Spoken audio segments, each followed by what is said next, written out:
You can go whenever you're ready. Okay, I can see. Can Yes, you? we do. Okay. All right. Um, so I was told to kind of summarize what the workshop was about in terms of the magnetic field evolution.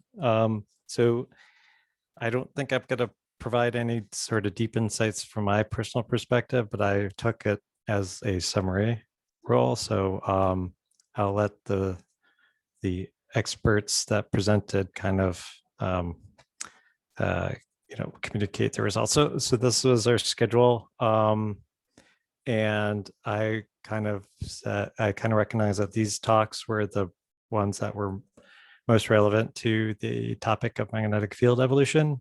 So we have some people reporting on results that they've been involved with in describing how magnetic fields are important and neutron star mergers and their post-merger evolutions, jet production, and there were also a number of talks though about new codes and codes in development that will be really helpful for investigating this in the future.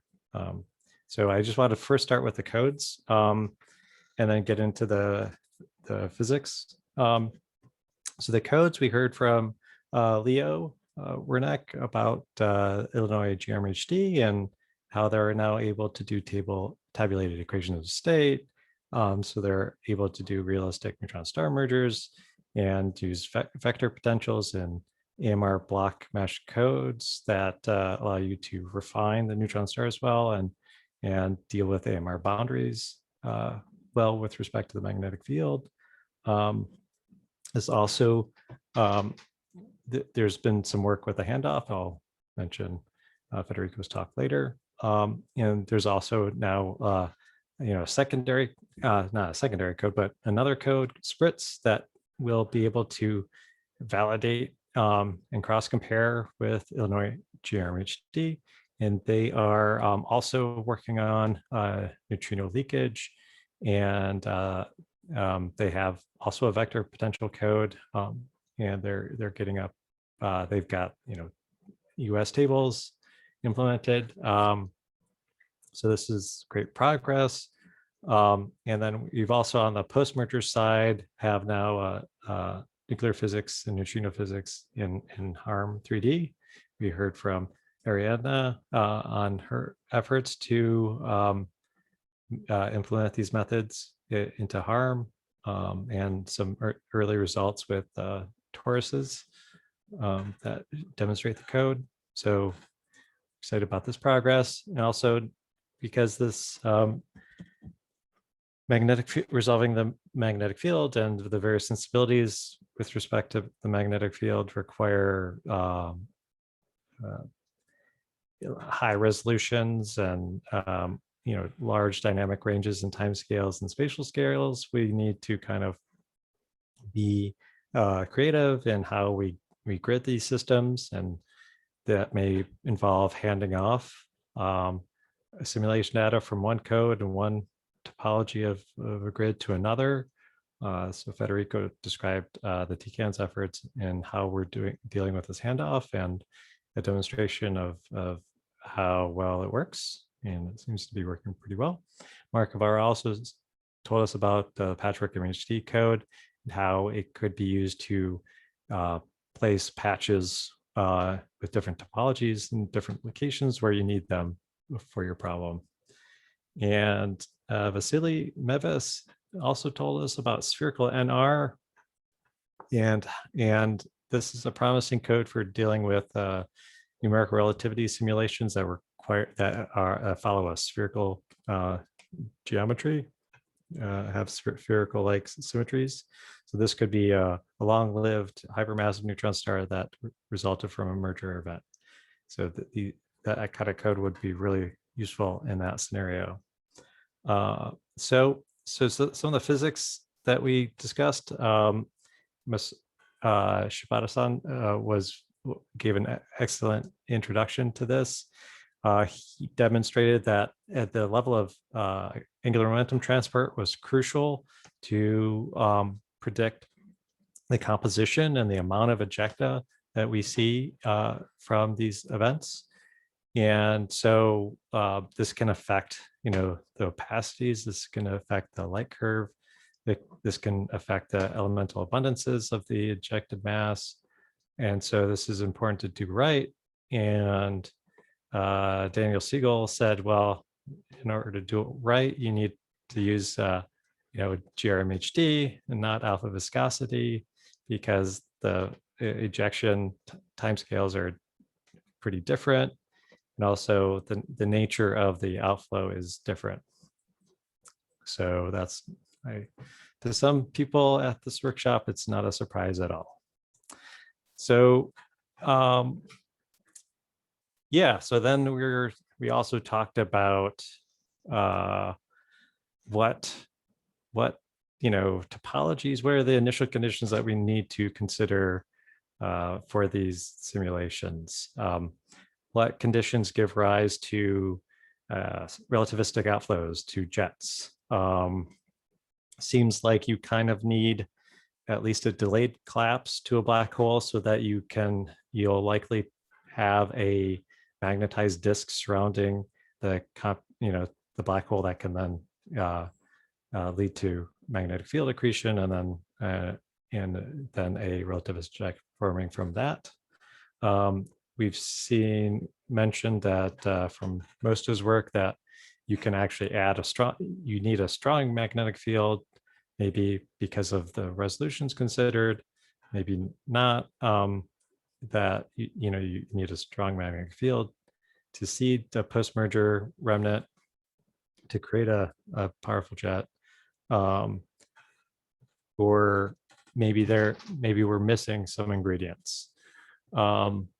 And Jay Kalanani described their excellent work about how magnetic fields become very toroidal in post-neutron star mergers, and how if you don't have a collapse to a black hole, that you can still build up colloidal field vertically, but it doesn't quite launch the relativist jets we're familiar with from black hole accretion disks. It's all, and also Milton Ruiz reminded us of their work on this, and possibly you can get you can encourage jet formation by having relatively strong external fields from the neutron stars that then thread the accretion flow around the delayed collapsed black hole. Jets. So jets like a little bit of magnetic field, but if it's too much, then you go kink unstable, and then the magnetic field goes crazy. And you demonstrated, it gave us all this fabulous results about how this happens. And then if it goes kink unstable, then it reconnects, and then it can transition from a magnetically dominated state to a equipartition or maybe subdominant state, and then that returns to a weak configuration that then can propagate, like how like his simulation shown on the left. And so we expect that even so, that this says that maybe even in the conditions where we have not enough magnetic field, it can still stabilize the jet. And if we have too much, it can return that may not be good for the short term for the jet, but eventually downstream it will return to a state we're familiar with. But also Udi mentioned that jets are not the big movers of energy. Accretion energy and ejected energy through winds are bigger contributors. And then there was a good discussion about what's the requirement to amplify the magnetic field to natural state, quote unquote. Do we just need more resolution? Do we need longer evolutions? do we need more resolution to resolve the Kevin Helmholtz instability? When do and then Daniel set illustrated these spiral waves that they see in some remnant disks, and when are those important, and how? And I think we're still learning about how that competes with the MRI. Also, how do we resolve the Kevin Helmholtz instability in the interface layer at the time of merger? Do we need to use large eddy approximations like Carlos Valenzuela described their team is working on?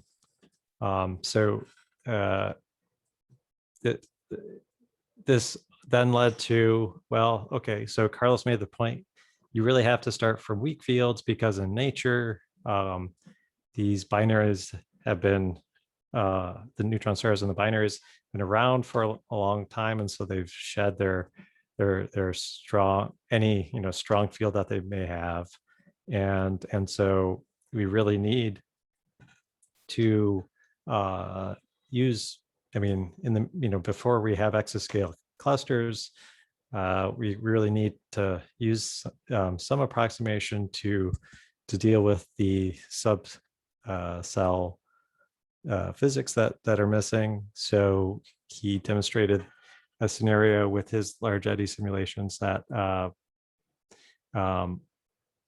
that you could actually start from a relatively weak field, and he showed that a certain scenario was converged, so that different resolutions gave you the same peak magnetic field strength, and that magnetic field strength was magnetar level, which is exciting, because that may be necessary for applying out the funnel region of baryons that is loaded during a merger event. So Carlos said, maybe, the Kevin Helmholtz instability whips up a magnetic strength field anyway. Others were like, wait, but won't Kevin Helmholtz create only a strong toroidal component?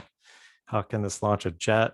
And then Matthew Liska, who wasn't present, but, reported in a paper that all you need is more resolution, and you can, whip up a toroidal field into a toroidal field. And then basically everyone in the discussion session yesterday said, what? And Milton and Vasilius said, but Poloidal field may be present at the time of merger.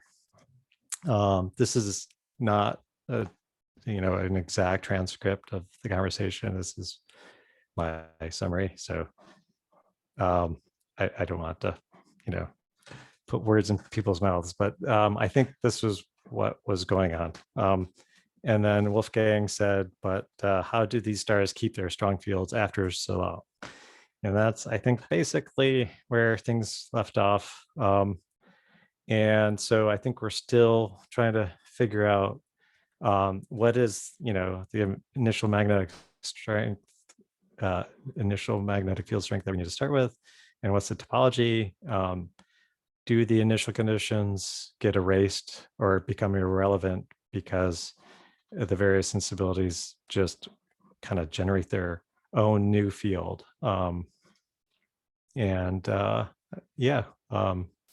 Hopefully we can maybe chat a little bit right now about it, but Okay. that's all I have. Thank you. Oh, well, that's wonderful. A very nice summary, Scott. Really, I like this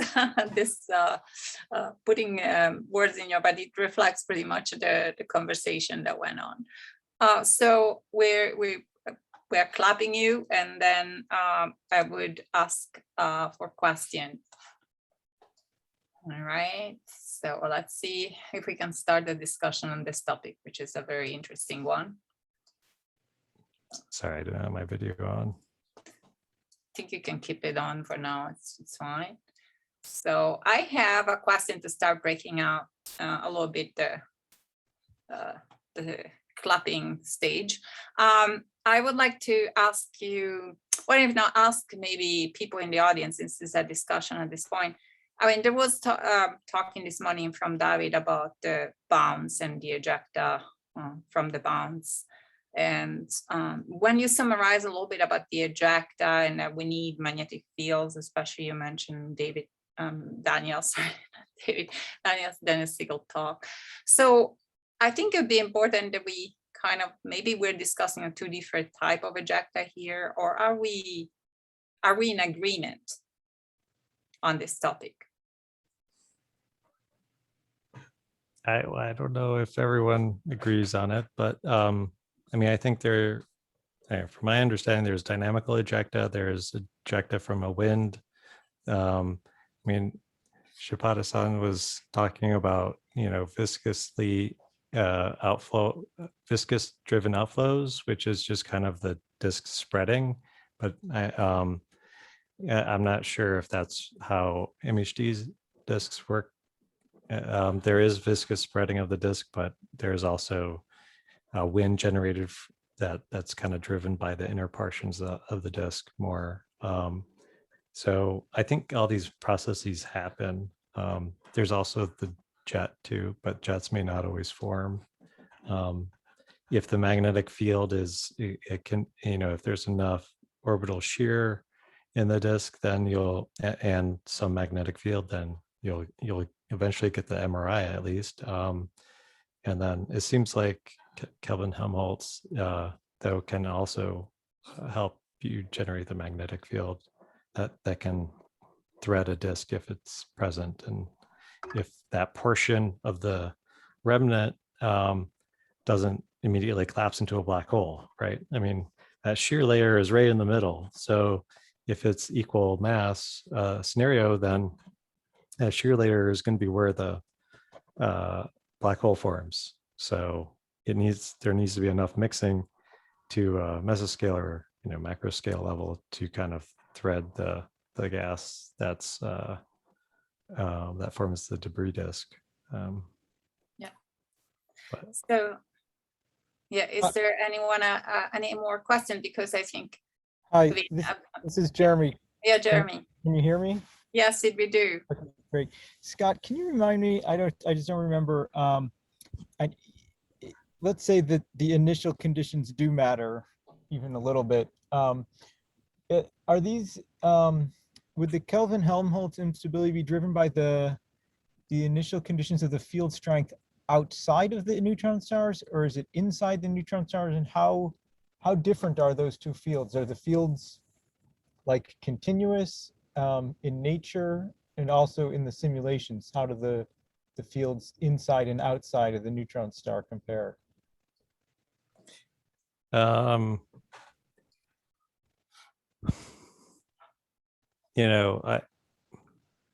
not the best person to ask about this, but I think the topologies inside and outside don't necessarily need to be the same.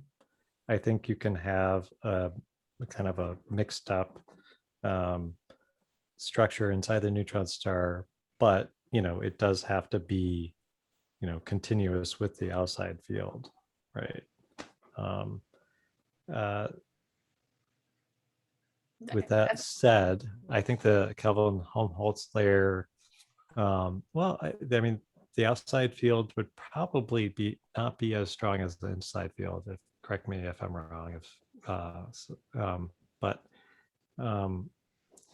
I guess it could be, just thinking about that, the external field could be involved in the Kelvin-Helmholtz instability. But I usually think of it as primarily the internal field. Okay, and in practice, is the numerically the field outside of the neutron star, is that like the atmosphere where it's just very difficult to treat properly numerically, so we have to kind of put in a floor, or is the field doesn't have that problem? We can just do well, kind of like no, a force. yeah, free. usually, yeah. So in these simulations by the Illinois group, it's atmosphere around the neutron stars, and then there's a significant magnetic field, and that is a magnetically dominant condition, and it's hard to simulate. So they usually have to do some sort of force-free approximation, or you can also use resistive MHD to deal with that boundary. Yes, I see a hand raised from Julian. Julian, I just took a moment to review the Liska, Chekhovskoy, and Quattart paper. And what I read there was surprisingly interesting in this context.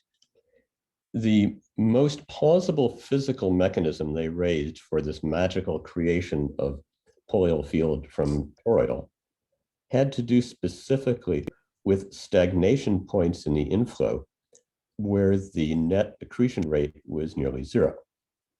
Now, this generically occurs in simulations where there's only a finite amount of mass present because the outer mass has to soak up the angular momentum released by the inner mass. It generally isn't very significant in disks that are fed from the outside.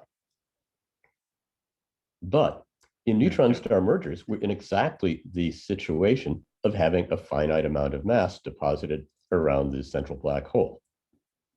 So if their mechanism operates, and the tone of the paper was they were pretty dubious about it as well, then on a time scale of about 100,000 M, roughly a second for neutron star mergers, then maybe a toroidal field could grow colloidal, particularly if, as in that simulation, the initial plasma beta was pretty small. That is an exceptionally strong magnetic field relative to the pressure of the fluid. that's interesting. I'm wondering if there is a way to test this beyond the complicated scenario of a binary neutron star, but I think it's an interesting thought. I'm still on the camp of what? But anyway, so I think we are ready to go to the next talk by Jeremy. Jeremy, are you